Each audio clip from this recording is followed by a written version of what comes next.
The stagecoach rattled violently as it hit another rut in the dusty road, jolting Delilah Chambers awake from her fitful slumber. Her gloved hands clutched the tear-stained letter that had been her companion for the 3-week journey from Boston. April 1878 had brought unseasonable heat to the Oklahoma Territory, and as the coach lurched westward toward Tahlequah, Delilah's resolve melted away like spring snow on the prairie. "Not much farther now, miss," the driver called down, his voice barely audible over the creaking wheels and snorting horses. "Be at Cooper's Creek by sundown, then Tahlequah by noon tomorrow." Cooper's Creek. The last stop before she would meet Thomas Hawkins, the man she'd agreed to marry through a series of carefully worded letters exchanged over 6 months. The man whose photograph showed a stern face with kind eyes. The man who was a complete stranger. Delilah smoothed her wrinkled blue traveling dress and gazed out the window at the endless expanse of wild country. At 22, she had left behind everything familiar: her position as a schoolteacher, her small room above Mrs. Winthrop's millinery shop, and the grave of her father, the only family she had ever known, all for the promise of a new life with a cattle rancher in the Cherokee Nation. "I cannot do this," she whispered, the realization washing over her like cold water. The other passengers, an elderly couple and a traveling salesman, paid her no mind, accustomed to her occasional muttered conversations with herself. By the time the coach rolled into Cooper's Creek, a dusty outpost consisting of little more than a general store, livery, and small hotel, Delilah had made up her mind. She would not continue to Tahlequah. She would not marry Thomas Hawkins. She would find work here or catch the next eastbound stage and return to Boston, savings depleted but dignity intact. The sun hung low on the horizon as Delilah stepped down from the coach, her legs stiff from the journey. The driver tossed her carpetbag down beside her. "Stage leaves for Tahlequah at first light, miss," he said, tipping his hat before leading the tired horses toward the water trough. "Actually," Delilah called after him, "when does the eastbound stage depart?" The driver turned, confusion evident on his weathered face. "Not for 3 days, miss." Thursday morning. 3 days. She would need lodging, and her funds were dangerously low. Clutching her carpetbag, Delilah made her way to the small hotel, a 2-story wooden structure with peeling paint and a crooked sign that read Cooper's Rest. The proprietress, a stout woman with graying hair pulled into a severe bun, looked up from her ledger as Delilah entered. "Need a room, dearie?" "Yes, please, just for tonight." Delilah hesitated. "Perhaps you know of someone needing help. I was a school teacher in Boston." The woman's eyebrows rose. "School teacher, eh? Well, ain't that something? We got no school here, just a handful of families. You passing through or running from something?" "Neither exactly," Delilah replied, unwilling to elaborate. "I simply had a change of plans." The woman studied her for a moment. "Well, room's 50 cents a night, includes supper and breakfast." Delilah counted out the coins, painfully aware of her dwindling resources. After settling into the small, spare room, she ventured downstairs for the promised supper, a simple but filling stew with cornbread.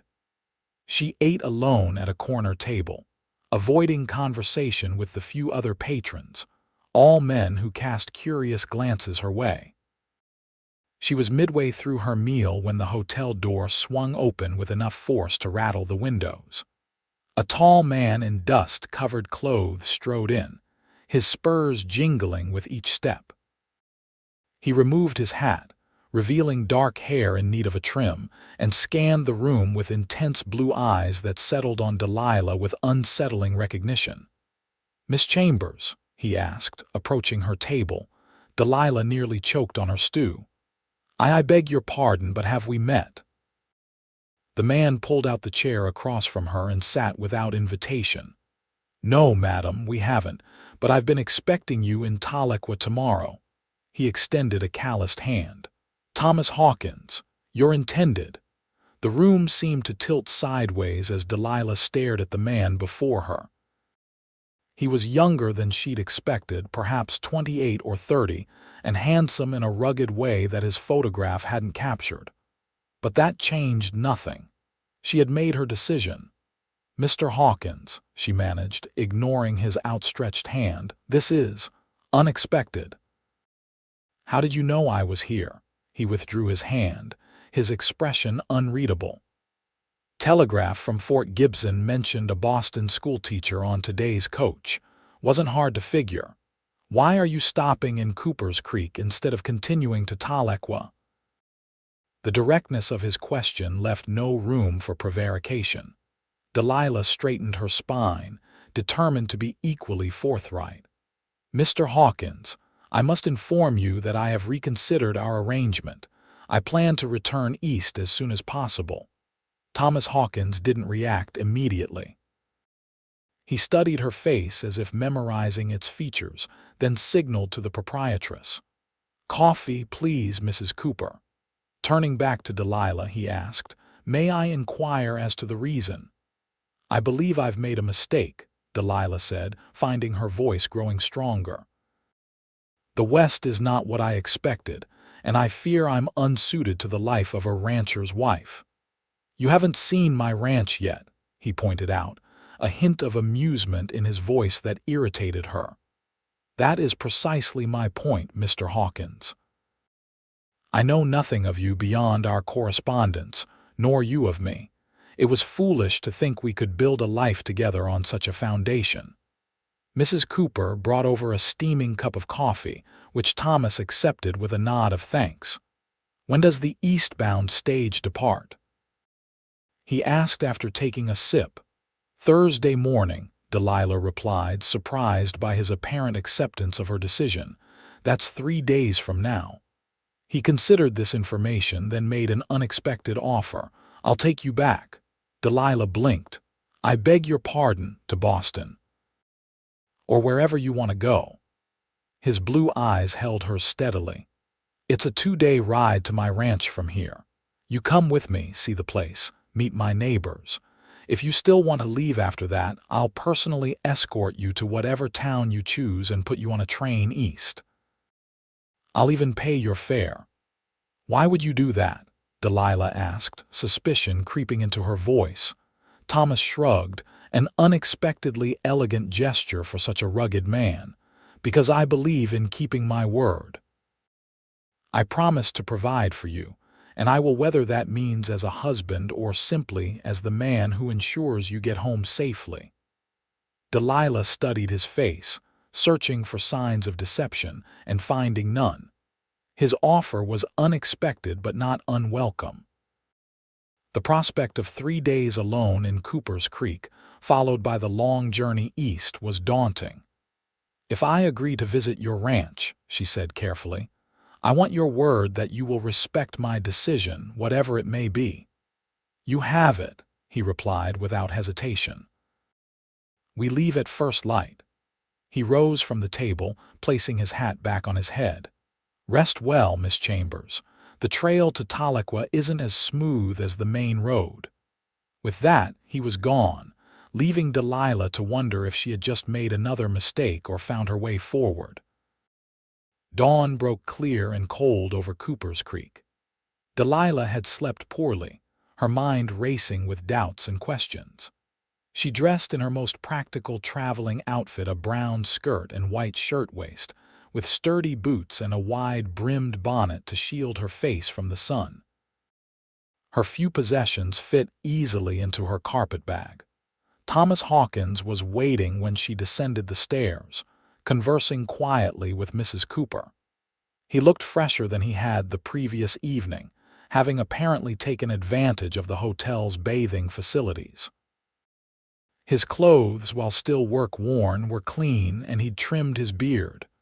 "Good morning, Miss Chambers," he greeted her, taking her carpet-bag before she could protest.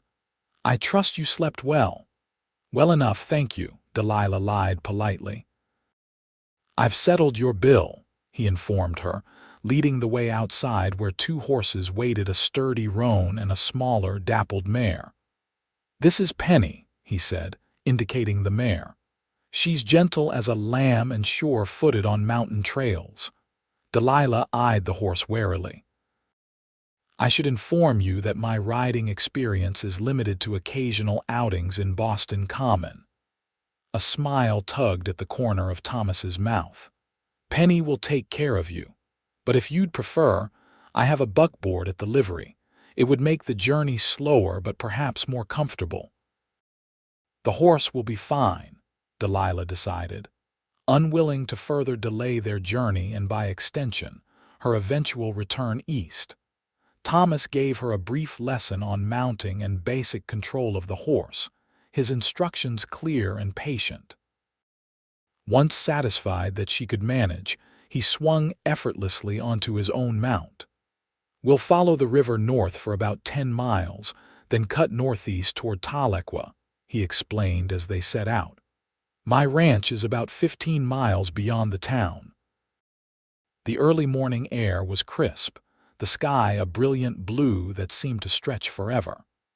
Despite her apprehension, Delilah found herself captivated by the wild beauty of the territory. Rolling hills covered in spring wildflowers gave way to stands of oak and hickory trees. The river glinted in the morning sun, its waters clear and swift. They rode mostly in silence, Thomas occasionally pointing out landmarks or interesting wildlife. A herd of deer bounded away at their approach. A red-tailed hawk circled overhead. It's more beautiful than I imagined, Delilah admitted after several miles. Thomas glanced at her, seeming pleased by her observation. It has its hardships, but yes, it's beautiful country. My father came here after the war, started with nothing but 20 acres and 3 cows. Now the Hawkins ranch spans nearly 2,000 acres. Your father must be very proud, Delilah said. A shadow crossed Thomas's face. He passed 2 years ago. Pneumonia took him in less than a week. I'm sorry for your loss, she said sincerely. I know something of that grief. My father died last year. It's partly why I considered your advertisement. Thomas nodded in understanding. Loss has a way of making folks reconsider their path. After a moment, he added, if you don't mind my asking, what made you change your mind about coming west? Delilah considered the question as Penny picked her way carefully across a shallow stream. Fear, I suppose, she finally admitted. The further I traveled from Boston, the more I realized how little I know of this territory or the people who live here, the more I doubted my ability to adapt. Fair enough, Thomas conceded. The West isn't for everyone, but I've found most challenges look more formidable from a distance than they do up close. They stopped at midday to rest the horses and eat the simple meal Mrs. Cooper had packed for them: cold chicken, bread, and apples. Delilah stretched her legs, already aching from the unaccustomed activity. We're making good time, Thomas observed, checking the position of the sun. We should reach the Jenkins place by nightfall. Martha Jenkins is a friend. She'll put us up for the night. Is it proper for us to stay together? Delilah asked, suddenly concerned about appearances. Thomas's eyes crinkled with amusement. Martha's husband Daniel is the circuit preacher. I reckon our virtue is safe under their roof. They continued their journey through increasingly rugged terrain. As the sun began to sink toward the western horizon, Thomas pointed toward a column of smoke rising in the distance. That's the Jenkins place, he said. Another hour's ride. But they had traveled less than half that distance when Penny suddenly shied, nearly unseating Delilah. A rattlesnake slithered across the path, its warning rattle sending both horses into a nervous dance. Easy, Penny, Thomas called, controlling his own mount with one hand while reaching for Delilah's reins with the other. The snake retreated into the brush, but Penny had been thoroughly spooked. She reared up, and this time Delilah couldn't maintain her seat. She tumbled backward, hitting the ground with a force that knocked the breath from her lungs. Thomas was at her side in an instant, having dismounted in one fluid motion. "Are you hurt?" he asked, his voice tight with concern as he knelt beside her. Delilah tried to respond but could only gasp for air. Panic flashed across her face as she struggled to breathe. "You're all right," Thomas assured her, his hand steady on her shoulder. "You just got the wind knocked out of you. Take small breaths." Gradually, Delilah's breathing normalized. Thomas helped her to sit up, his hands gentle as he checked for injuries. "Anything broken?" "I don't think so," she managed, wincing as she moved her right ankle. "Though my ankle feels rather tender." Thomas carefully removed her boot and examined the ankle, his touch professional rather than intimate. "Sprained, not broken," he concluded. "But you shouldn't walk on it, and riding will be difficult." He glanced at the sky where the sun was rapidly descending. "We're closer to the Jenkins place than Cooper's Creek now. Best to push on." Before Delilah could respond, he had lifted her in his arms as if she weighed nothing at all. "I'll get you settled on my horse," he explained, carrying her to where his roan stood waiting. "He's steadier than Penny. I'll walk and lead both horses." "Mr. Hawkins, I cannot allow you to walk while I ride," Delilah protested as he helped her onto his saddle. "Consider it part of Western hospitality," he replied with a smile that transformed his serious face. "Besides, I've walked farther for less important reasons." The way he said "less important" sent an unexpected flutter through Delilah's chest. She watched as Thomas secured her carpet bag, then collected Penny's reins and began leading both horses along the trail. The sun had set by the time they reached the Jenkins homestead, a substantial log house with a wide porch and several outbuildings. Lamplight glowed warmly in the windows, and the aroma of cooking food drifted on the evening breeze. A woman appeared in the doorway as they approached, silhouetted against the light behind her. "Is that you, Thomas Hawkins?" she called. "Evening, Martha," Thomas replied. "We've had a bit of trouble on the trail. This is Miss Delilah Chambers from Boston." Her horse was spooked by a rattler and she took a fall. Martha Jenkins hurried down the porch steps, revealing herself to be a plump, pleasant-faced woman of about 50. "Oh, you poor dear. Daniel," she called back toward the house. "Come help Thomas." A tall, thin man with a salt and pepper beard emerged from the house. Between them, Thomas and Daniel helped Delilah inside and settled her on a comfortable sofa near the fireplace. Martha bustled about, preparing a basin of cold water for Delilah's ankle and setting out a hearty supper of venison stew, cornbread, and preserves. Her warm efficiency reminded Delilah of her own mother, gone these 15 years.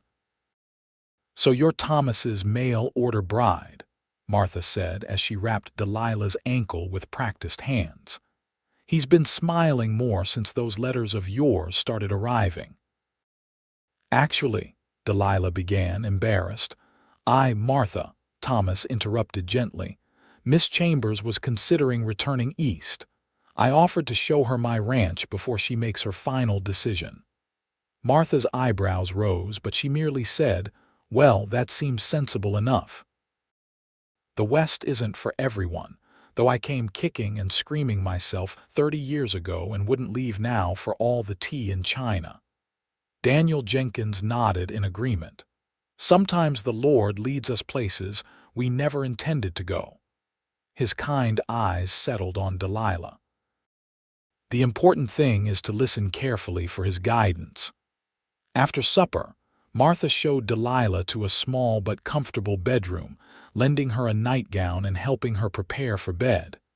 When they were alone, Martha sat on the edge of the bed, her expression thoughtful. "Thomas Hawkins is a good man," she said simply.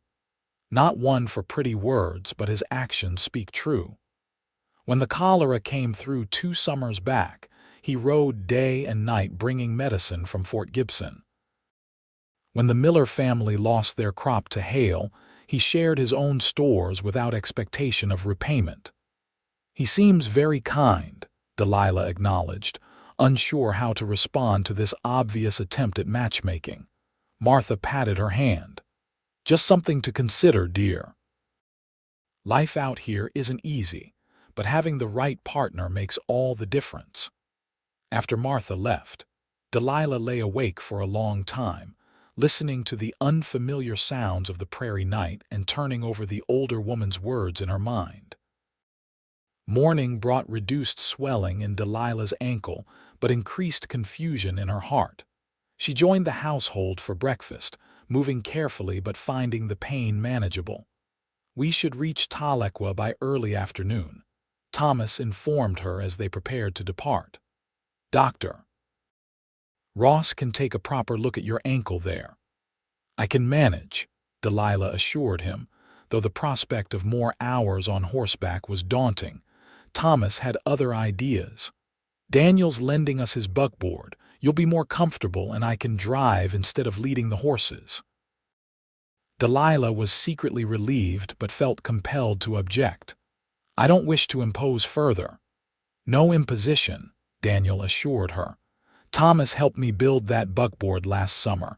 Consider it partial repayment. They set off after breakfast, Delilah seated beside Thomas on the buckboard's narrow bench, her injured ankle propped on a folded blanket. Penny was tethered behind them, seeming calmer in the familiar company of Thomas's roan, now hitched to the buckboard.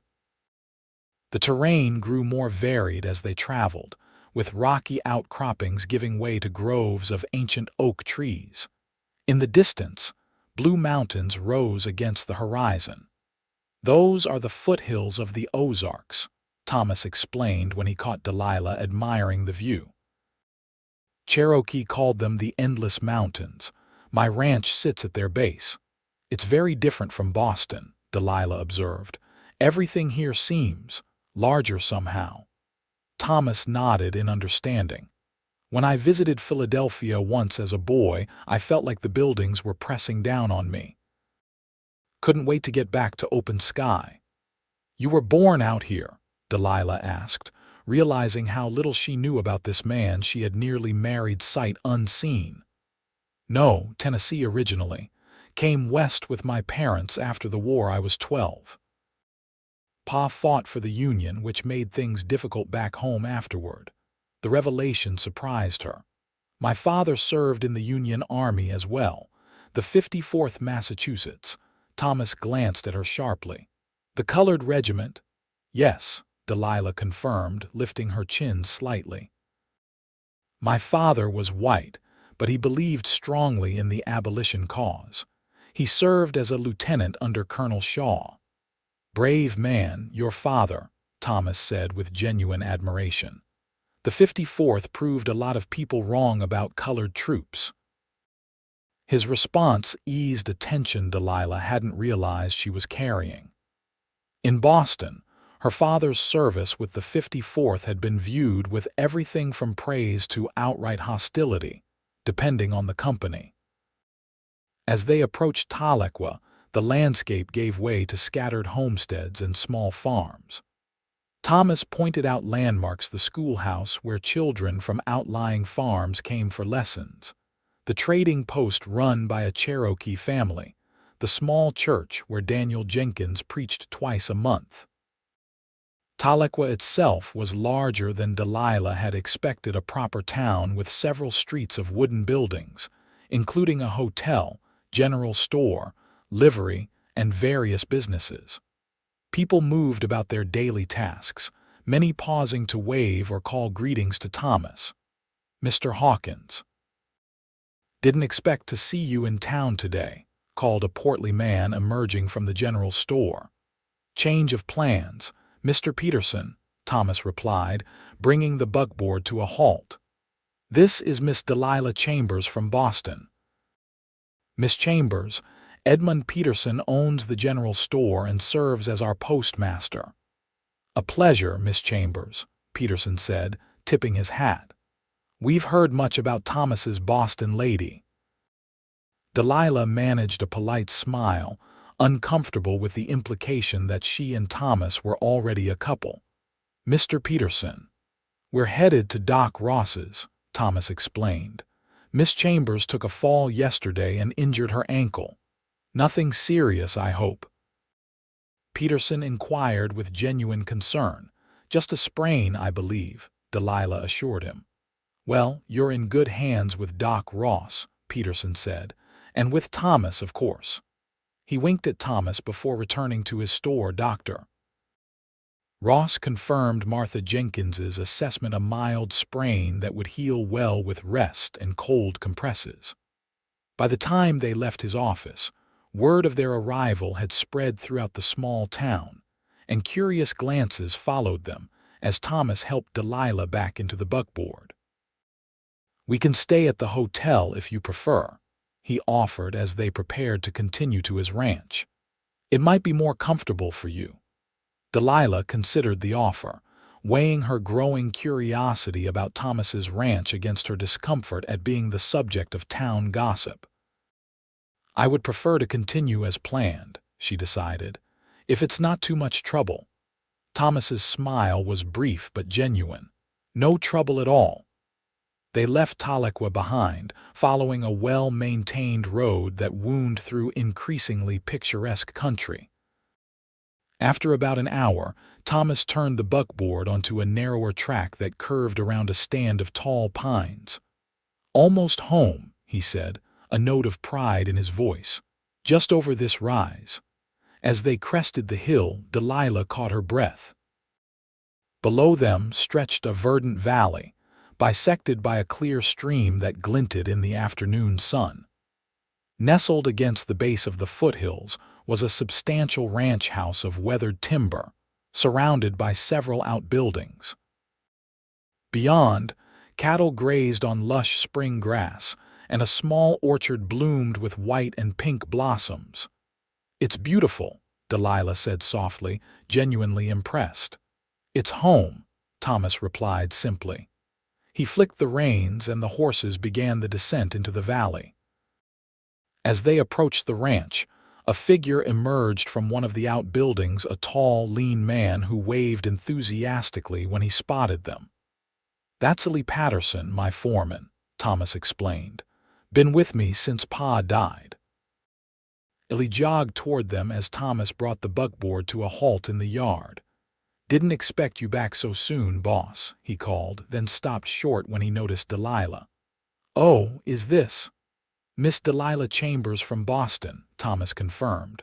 "Miss Chambers, Illy Patterson." "Madam," Illy said, removing his hat to reveal sandy hair. "Welcome to Hawkins Ranch." "Thank you, Mr. Patterson," Delilah replied, noting the way the man looked between her and Thomas with barely concealed curiosity. "Miss Chambers took a fall yesterday," Thomas explained as he helped her down from the buckboard. "Martha Jenkins wrapped her ankle and Doc Ross in Tahlequah looked at it, but she needs to rest." "I'll stable the horses," Illy offered. "Mrs. Yazzie left a stew on the stove before she headed home. Should be just about ready." "Mrs. Yazzie comes in 3 times a week to cook and clean," Thomas explained as he supported Delilah toward the house. "Been helping out since before Pa died." The ranch house was larger than it had appeared from a distance, a sprawling single-story structure with a deep porch that wrapped around 2 sides. Inside, it was surprisingly comfortable, with solid, well-crafted furniture and colorful woven rugs that Delilah guessed were of Cherokee origin. Thomas showed her to a pleasant bedroom at the back of the house, overlooking the orchard. "This was my mother's sewing room," he explained, setting down her carpet bag. "I had to move in a proper bed when I learned you were coming." Delilah felt a pang of guilt. Thomas had clearly prepared for her arrival with care and consideration. "It's lovely," she said, running her hand over the quilt that covered the bed, a beautiful pattern of stars in blue and cream. "Ma made that," Thomas said, following her gaze. "Winter before she died." "You've lost both your parents," Delilah observed softly. Thomas nodded, a flicker of old grief passing across his features. "Ma 5 years ago, Pa too. Influenza took her, pneumonia him." "I'm sorry," Delilah said, meaning it. "Life out here is beautiful but hard," Thomas said, echoing Martha Jenkins's words. "Having people you can count on makes all the difference." He cleared his throat, seeming suddenly uncomfortable. "I'll let you rest before supper." Left alone, Delilah explored the room, noting the feminine touches that remained: a carved wooden hairbrush on the dresser, a small sewing basket in the corner, a pressed flower framed on the wall. Thomas's mother had clearly been a woman who appreciated beauty amid the practicalities of ranch life. After washing away the dust of travel, Delilah changed into her one good dress, a simple blue cotton with white piping that she'd saved for her arrival in Tahlequah. It seemed important, somehow, to make an effort for this first evening in Thomas's home. Thomas and Ellie were already seated at the kitchen table when she made her way there, moving slowly but determinedly without assistance. Both men rose at her entrance. "You didn't need to dress for dinner," Thomas said, though his appreciative glance suggested he didn't mind. "It's my only clean dress," Delilah admitted with a small smile. "Everything else is travel-worn. Mrs. Yazzie can help with washing tomorrow," Thomas assured her, holding a chair for her to sit. The stew was delicious, rich with vegetables and tender beef, accompanied by fresh bread still warm from the oven. Ellie kept the conversation flowing, sharing amusing stories of ranch life and local characters that had Delilah laughing despite her fatigue. After dinner, Ellie excused himself to check on a cow that was close to calving, leaving Delilah and Thomas alone. They moved to the porch, where rocking chairs offered a perfect view of the sunset, painting the distant mountains in shades of purple and gold. "This was my father's favorite time of day," Delilah said, breaking the comfortable silence that had settled between them. "He would sit on our tiny balcony in Boston and watch the sunset, even though all he could see was the backs of other buildings." "What did he do, your father?" Thomas asked. "He was a teacher like me, mathematics and natural philosophy at a small college." Delilah smiled at the memory.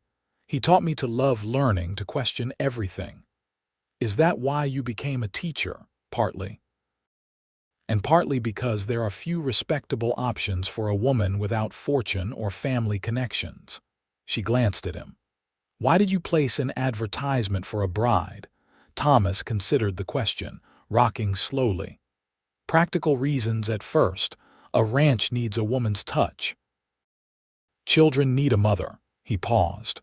"But your letters, they made me think there might be more to it than practicality." Delilah felt her cheeks warm at the implied compliment. "Your letters suggested a man of intelligence and character. That's why I agreed to come west." "And yet you changed your mind," Thomas observed without accusation. Delilah sighed, watching as the first stars appeared in the deepening twilight. "I think I underestimated how difficult it would be to leave everything familiar behind. The further west I traveled, the more foreign everything became." Thomas nodded in understanding. "It's a big step, bigger than I probably appreciated when I placed that advertisement." They sat in silence for a while longer, until the chill of evening drove them indoors. Thomas showed Delilah to a small library off the main living area, its shelves lined with an impressive collection of books. "My mother loved to read," he explained as Delilah ran her fingers along the spines with evident delight. "She insisted on bringing every book she owned when we moved west. Said civilization wasn't worth much without literature." "She sounds like a remarkable woman," Delilah said, pulling out a volume of Wordsworth's poems. She was. Thomas's voice held quiet pride. She taught the local children before her health failed, Cherokee and settler children alike. There's a school in Tahlequah now, Delilah observed, remembering the building they had passed. Yes, but they're always short on qualified teachers. Thomas paused, watching her face. Something to consider, perhaps, if you decided to stay. The suggestion hung in the air between them, an alternative to marriage, or perhaps a complement to it. Before Delilah could respond, Ellie returned from the barn with news of a successful calving, and the moment passed. That night, lying in the bed that had been prepared for her arrival, Delilah found her thoughts in turmoil. The ranch was beautiful, far more civilized than she had feared. Thomas Hawkins was not the rough, uneducated frontiersman she had begun to imagine during her journey west. He was thoughtful, well-spoken, and kind. And yet, the prospect of staying still filled her with trepidation. Could she truly build a life here, so far from everything she had known? Morning brought clarity of a different sort. Delilah woke to the aroma of coffee and baking bread, and the sound of voices in the kitchen. Dressing quickly in her brown traveling skirt and a fresh shirtwaist, she made her way toward the sounds of domestic activity. In the kitchen, she found Thomas in conversation with an older Native American woman who was kneading dough on the large wooden table. "Ah, you're up," Thomas said with a smile. "Miss Chambers, this is Mrs. Yazzie. Mrs. Yazzie, Miss Chambers from Boston." The woman looked up, dark eyes assessing Delilah thoroughly before her weathered face creased in a smile. "Welcome," she said in accented English. "You hungry? I make biscuits." "Thank you, that sounds wonderful," Delilah replied, immediately warming to the woman's direct manner. As they ate breakfast, Mrs. Yazzie moved about the kitchen with practiced efficiency, preparing additional food and speaking occasionally to Thomas in what Delilah assumed was Cherokee. "Mrs. Yazzie says you have healing hands," Thomas translated after one such exchange. "She noticed how you hold your cup." Delilah looked down at her hands in surprise. "I don't understand. The way your fingers curl around the cup, gentle but precise. She says it's the mark of someone who knows how to care for others."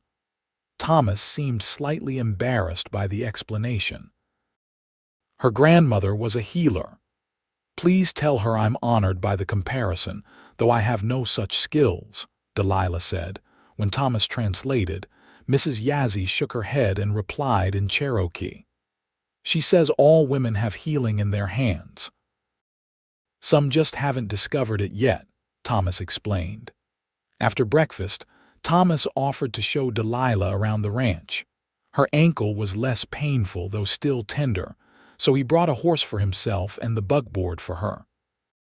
"This way you can sit if you get tired," he explained, helping her up to the seat. The tour was comprehensive, from the barn where a half-dozen horses occupied stalls, to the corral where Ellie was training a spirited young stallion, to the fields where cattle grazed under the watchful eyes of two cowhands. Thomas explained the operation of the ranch with obvious pride, answering Delilah's questions patiently. They stopped at midday beside the stream that ran through the property, where Thomas produced a simple picnic that Mrs. Yazzie had packed. Sitting on a blanket spread beneath the shade of a massive oak tree, Delilah found herself more relaxed than she had been since leaving Boston. "Why cattle?" she asked as they ate. "Your letters mentioned that your father started the ranch, but not why." Thomas considered the question. After the war, there was huge demand for beef back east. Railroads were expanding, making it possible to ship cattle to markets in Chicago and beyond. Pa saw the opportunity. He gestured toward the grazing herd. "These are descendants of those first few cows he brought from Tennessee." "You've built something remarkable here," Delilah acknowledged. "Your parents would be proud." "It's a good life," Thomas agreed. "Hard sometimes, but good." He hesitated, then added, "It could be a good life for you too, Delilah, if you wanted it." It was the first time he had used her given name, and the sound of it in his deep voice sent an unexpected tremor through her. "I don't know if I'm suited to ranch life," she said honestly. "I've never been particularly domestic." Thomas laughed, the sound surprisingly boyish. "I'm not looking for a housekeeper. Mrs. Yazzie would be offended if anyone tried to take over her kitchen anyway." His expression grew more serious. "I'm looking for a partner, someone to share the good days and help weather the bad ones. And children." Delilah asked, remembering his earlier comment about a mother for children. "Eventually, yes, I'd like a family." Thomas met her eyes directly. "But that would be a decision we'd make together when the time was right." His consideration touched her deeply. In Boston, many men viewed women wives especially as little more than property and breeding stock. Thomas Hawkins spoke of partnership, of shared decisions. "I appreciate your honesty," she said finally, "but I still need time to consider." "Of course," Thomas agreed readily. "You have until Thursday, as promised. And my offer stands if you decide to return east. I'll see you safely to the railroad." They returned to the ranch in the late afternoon to find Mrs. Yazzie had prepared another substantial meal before departing for her own home in Tahlequah. After supper, Thomas excused himself to help Illy with some ranch business, leaving Delilah to explore the house more thoroughly. In the library, she discovered a desk containing Thomas's papers, neatly organized ledgers showing the ranch's finances, letters from cattle buyers in Kansas City and Chicago, and a half-written letter to her that he had apparently been composing before traveling to Cooper's Creek. Curiosity overcoming propriety, she read the unfinished message. "Miss Chambers, I trust this letter finds you well and that your journey west has been comfortable. With your arrival now just weeks away, I find myself both eager and apprehensive. Eager to meet the woman whose thoughtful letters have brightened my days these past months, yet apprehensive that the reality of ranch life may disappoint you. I want to assure you that while I hope our arrangement proves satisfactory to us both, I will understand if, upon seeing the ranch and meeting me in person, you find the prospect of marriage unappealing. Your happiness and well-being are of paramount importance, and I would never wish to." The letter ended there, as if Thomas had been interrupted or perhaps struggled to find the right words to continue. Delilah carefully returned it to the desk, moved by his evident concern for her feelings even before they had met. She continued her exploration, finding in the main bedroom, Thomas's room, a framed photograph of a handsome couple she assumed were his parents, and beside it, the photograph she had sent him along with her acceptance of his proposal. The sight of it, carefully framed and placed in such a personal space, gave her pause. That night, her dreams were confused images of Boston's crowded streets mingling with the open vistas of the Oklahoma Territory, her father's face blending with Thomas's. She woke early, her mind clearer than it had been in weeks. After breakfast, she asked Thomas if she might accompany him into Tahlequah. "There's something I'd like to investigate," she explained. Thomas agreed readily, and by mid-morning they were driving the buckboard back toward town. Delilah directed him to the schoolhouse they had passed on their first arrival. "Would you mind waiting?" she asked as he helped her down. "This shouldn't take long."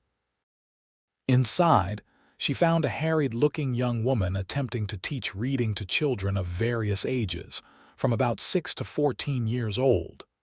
The woman looked up in surprise as Delilah entered.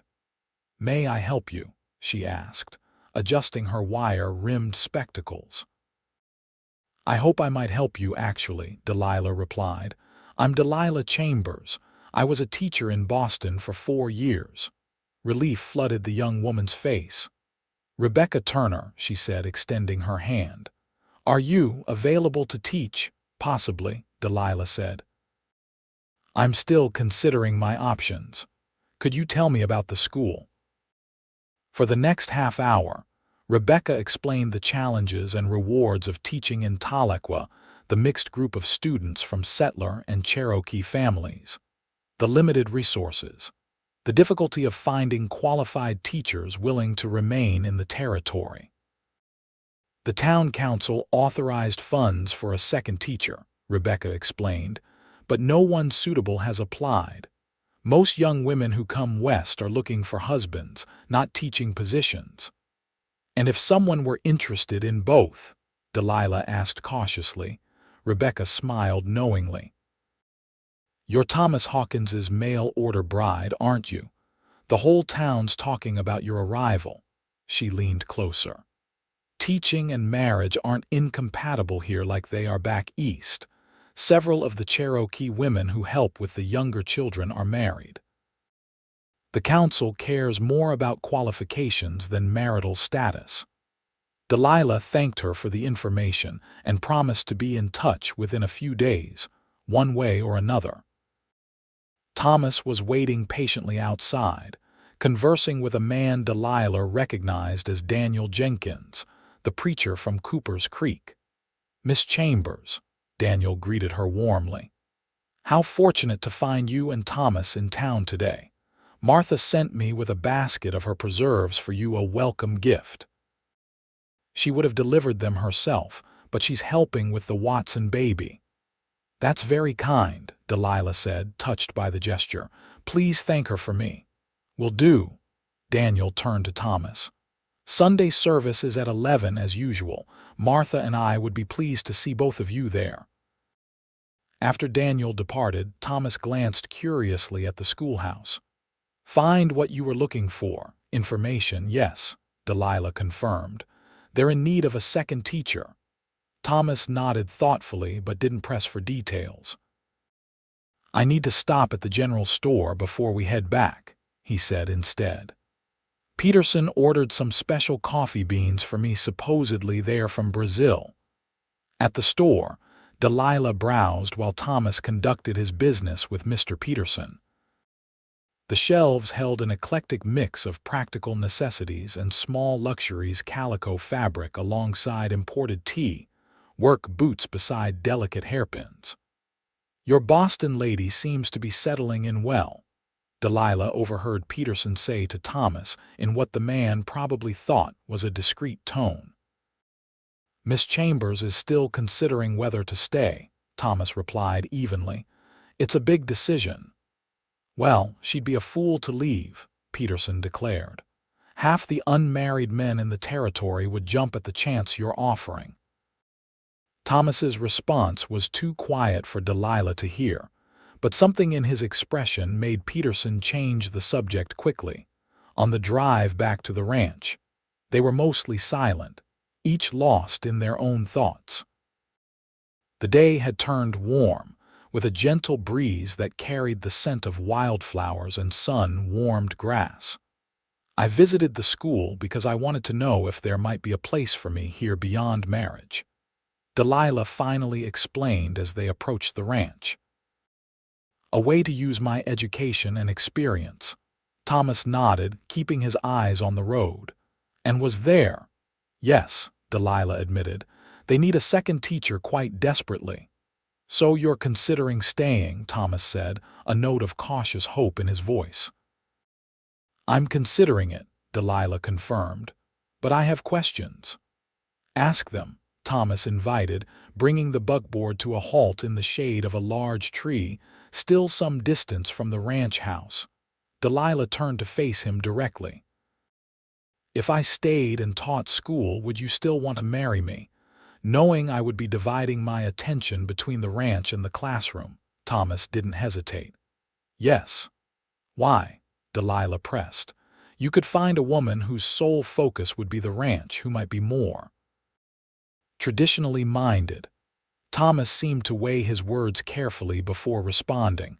I could, but I don't want a traditional wife, Delilah. I want you.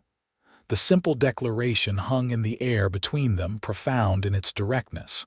"You don't know me," Delilah said softly. "Not really."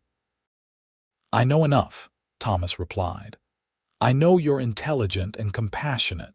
I know you value education and have courage. It takes courage to travel across the country to marry a stranger. I know you're beautiful, though that's the least of the reasons I want to marry you." Delilah felt her cheeks flush at his words. "And what if we marry and find we don't suit? What then?" "Then we work at it," Thomas said simply. "Marriage is like ranching. Some days are easy, some are hard, but you don't abandon the herd when winter comes." His pragmatic approach was oddly reassuring. There was no flowery declaration of undying love, no promises of perpetual happiness, just an honest acknowledgement that marriage, like life, required commitment through difficulties. "I'm not asking for an answer now," Thomas added when she remained silent. "You have until tomorrow, as promised." That evening, after supper, Thomas brought out a fiddle Delilah hadn't seen before. "My mother's," he explained, running his fingers along the polished wood. "Haven't played much since she died." To Delilah's surprise and delight, he began to play a sweet, melancholy tune that seemed to capture the vastness of the prairie and the solitude of the mountains. His fingers moved with unexpected grace across the strings, drawing forth music that spoke of longing and hope intertwined. When the last notes faded, Delilah found tears in her eyes. "That was beautiful," she said. "What's it called?" "Shenandoah," Thomas replied. "Ma taught it to me." She said it reminded her of leaving home but finding something better. He played a few more tunes, some lively, others tender, before returning the fiddle to its case with obvious care. "My father played the pianoforte," Delilah said, the shared memory feeling like a small gift she could offer in return. "Every evening after supper, he said music was mathematics made beautiful." "Wise man," Thomas commented. He hesitated, then added, "The stagecoach leaves Cooper's Creek at 9 tomorrow morning. If you want to be on it, we should leave here by dawn." The moment of decision had arrived, sooner than Delilah had expected. She looked at Thomas, this man who had opened his home to her, who spoke of partnership and played the fiddle with hidden passion, who had promised to take her back east if she wished it. "I think," she said slowly, finding her way to the truth as she spoke, "that I would like to stay. Not because I've fallen in love with the West, though it is beautiful, and not because I've run out of options or courage to return east." She met his eyes directly. "I would like to stay because I believe we could build something worthwhile together. Because when you play that fiddle, I can imagine a home filled with music and books and children's laughter. Because you offered to take me back when you could have insisted I honor our agreement." Thomas's expression remained carefully neutral, as if he feared to hope. "And marriage?" he asked quietly. "Is that something you still wish to consider?" Delilah smiled, the tension of weeks finally easing from her shoulders. "Yes, Mr. Hawkins, I believe it is." The smile that transformed Thomas's face was like sunrise breaking over the mountains. He reached for her hand, his calloused fingers gentle around hers. "In that case, Miss Chambers, I believe we have a wedding to plan, unless you'd prefer a long engagement." "I think we've spent enough time getting acquainted through letters," Delilah replied with newfound confidence. "Though I would like to start teaching in the fall term." "Then we'll speak with Daniel Jenkins on Sunday," Thomas said, his thumb tracing small circles on the back of her hand that sent shivers up her arm. "If that suits you." "It suits me very well," Delilah agreed, marveling at how right the decision felt once made. Thomas Hawkins and Delilah Chambers were married on the first Sunday in May, 1878, in the small church in Tahlequah. Martha Jenkins had helped Delilah transform her blue dress with the addition of lace from her own wedding gown, and Mrs. Yazzie had woven wildflowers into a crown for her hair. Thomas wore a black suit that had been his father's, freshly pressed by Ellie's skilled hands. Daniel Jenkins performed the ceremony, his weathered face solemn as he spoke of commitment and partnership, of building a life together in this new land. When Thomas and Delilah exchanged their vows, his deep voice steady and her lighter one clear and confident, there wasn't a dry eye in the congregation. "I now pronounce you husband and wife," Daniel declared with evident satisfaction. "What God has joined together, let no man put asunder." Thomas leaned down to kiss his bride, a gentle brush of lips that held promise of deeper passion to come. As they turned to face their neighbors and new friends, Delilah caught sight of Rebecca Turner beaming from the front pew, already planning for the fall term when they would teach together. The celebration afterward was unlike anything Delilah had experienced in Boston, a joyous gathering at the Hawkins Ranch where food and music flowed freely, where Cherokee families danced alongside settlers, where children played games in the yard while their elders shared stories and laughter. Mrs. Yazzie had prepared a feast with help from the women of Tahlequah, and even Mr. Peterson had closed his store early to attend, bringing a special wedding gift of imported tea from China. As twilight fell, Thomas found his bride sitting on the porch, watching the celebration with contented eyes. "Happy Mrs. Hawkins?" he asked, settling beside her. "Very," Delilah confirmed, testing the new name in her mind and finding it fit comfortably. "Though I'm still getting used to that title." "You have time," Thomas assured her, taking her hand in his. "A lifetime." That night, after the guests had departed and the ranch had quieted, Delilah discovered that Thomas Hawkins approached lovemaking with the same thoughtful consideration he brought to everything else, attentive to her comfort, patient with her inexperience, gentle yet passionate in ways that left her breathless and wondering how she could ever have considered returning east. Summer passed in a haze of discovery, Delilah learning the rhythms of ranch life, while Thomas adjusted to sharing his home and his heart. There were disagreements, of course, as they navigated the unfamiliar territory of marriage. Delilah's independence occasionally clashed with Thomas's protective instincts. His practicality sometimes frustrated her more idealistic nature. But they discovered that Thomas had been right. The difficulties could be weathered when faced together. In September, Delilah began teaching alongside Rebecca Turner, finding in the classroom a fulfillment that complemented her growing happiness at home. The children of Tahlequah, both settler and Cherokee, responded to her enthusiasm for learning with an eagerness that reminded her why she had become a teacher in the first place. Thomas supported her work without reservation, even building bookshelves for the schoolroom and donating many of his mother's books to start a small library. On days when Delilah returned home tired from managing lively students, he would have supper waiting and listen attentively as she shared stories of the day's triumphs and challenges. Their first Christmas as husband and wife was a blend of their different traditions. Delilah introduced Thomas to the English customs her father had maintained, while Thomas shared the simpler celebrations he had known growing up. They hung stockings by the fireplace and decorated a small pine tree with paper stars made by Delilah's students.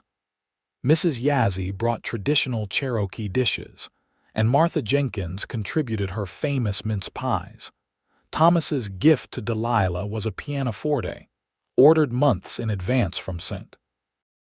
Louis, and delivered with great secrecy by Mr. Peterson. Delilah's tears of joy at seeing the instrument in their parlor were matched only by Thomas's when she presented him with a leather-bound journal containing her letters to him, alongside the poems and thoughts she had written during their courtship, but never sent. That evening, as snow fell gently outside, Thomas played his fiddle while Delilah accompanied him on the pianoforte, their music weaving together in perfect harmony. Spring brought new life to the ranch, calves in the pastures, blossoms in the orchard, and the news that Delilah was expecting a child in late autumn. Thomas received the announcement with a mixture of joy and concern that Delilah found endearing. "You'll need to rest more," he insisted, already planning adjustments to her teaching schedule. "I'm with child, not invalid," Delilah reminded him with a laugh. "Women have been bearing children while working since the beginning of time." Nevertheless, she was touched by his concern and agreed to reduce her teaching hours as her confinement approached. Their son, James Edward Hawkins, was born on a clear November morning in 1879, with Mrs. Yazzie serving as midwife and Thomas pacing anxiously outside the bedroom door until the first cries of the infant brought him rushing in. The sight of his wife, tired but radiant, holding their son wrapped in a blanket Martha Jenkins had knitted, reduced the strong rancher to tears. "He's perfect," Thomas whispered, gently taking the tiny bundle into his arms. "Look what we made, Delilah." "A fine, strong boy," Mrs. Yazzie declared with satisfaction. "He will grow tall like his father." As James grew from infant to toddler, the ranch prospered under Thomas's careful management. New lands were purchased, the cattle herd expanded, and the house gained additional rooms to accommodate their growing family. Delilah continued teaching part-time, bringing James with her until he was old enough to toddle around the ranch under the watchful eyes of his father and Ellie. In the spring of 1882, their daughter Catherine Rose was born, completing their family. Unlike her quiet, thoughtful brother, Catherine was spirited from the start, curious about everything, determined to keep up with James, and showing an early affinity for horses that delighted Thomas.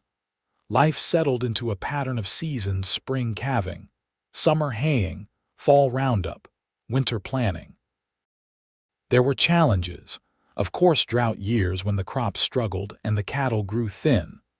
A harsh winter when snow isolated the ranch for weeks. A bout of scarlet fever that swept through Tahlequah and kept Delilah awake for nights nursing both children through the illness. But there were far more joys: James's first day of school, where he proudly announced that his mother was the teacher. Catherine's delight when Thomas presented her with a pony of her own for her 5th birthday.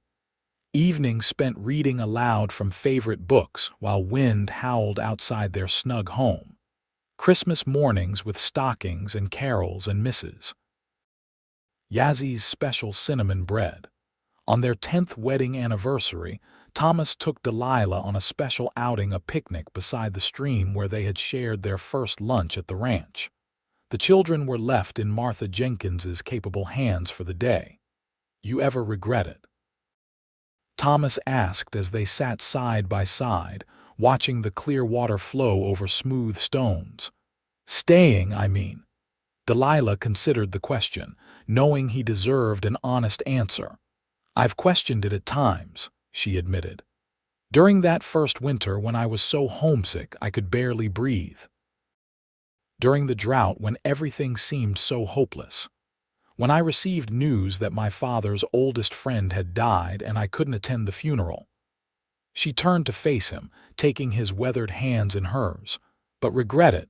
No, Thomas, not for a single day. You promised me a partnership, and you've kept that promise in ways I couldn't have imagined when I stepped off that stagecoach in Cooper's Creek." Thomas's eyes, still as blue as the day they met but now crinkled at the corners from years of smiling, held her steadily. "I've made mistakes," he said. "As have I," Delilah replied with a smile. "But we've learned together, haven't we?" "We have at that." Thomas reached into his pocket and withdrew a small box. "I had this made in St. Louis," he explained as he opened it to reveal a delicate gold locket. "Open it." Inside were 2 tiny portraits, one of James and Catherine, their children's faces captured with remarkable accuracy, and one of Thomas himself, looking more formal than she was accustomed to seeing him. "It's beautiful," Delilah breathed as Thomas fastened the chain around her neck. "I wanted you to always have us close to your heart," he explained, "even when teaching takes you to town." "I always do," Delilah assured him, leaning forward to kiss him with the freedom of a woman secure in her husband's love, with or without the locket. As they rode back to the ranch that evening, the setting sun painting the familiar landscape in gold and amber, Delilah reflected on the journey that had brought her here. She had boarded a stagecoach in Boston as a mail-order bride, changed her mind halfway to her destination, and found instead a life richer and more fulfilling than anything she could have imagined. The cowboy who had offered to take her back had instead brought her home. And home, Delilah Hawkins knew with absolute certainty as their house came into view with lamplight glowing in the windows and their children running out to greet them, was exactly where she was meant to be.